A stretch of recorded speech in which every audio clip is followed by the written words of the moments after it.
Polio vaccine নেই, কোনো vaccine নেই।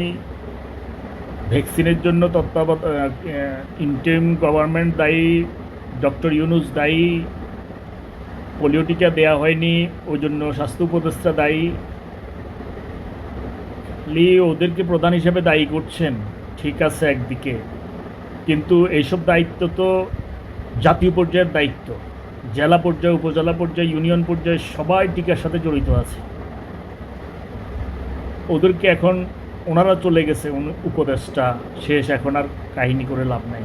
যারা আছে ওদেরকে জবাবদিহি জানেন না, শুধু হিংসাত্মক কথা সমালোচনা করে লাখ লাখ বাদ দিয়ে দু একজনকে নিয়ে টানাটানি করছেন যে পোলিও টিকা দেওয়া হয়নি। স্বাস্থ্য উপদেষ্টা আসবে পরে, আর প্রধান উপদেষ্টা করেনি।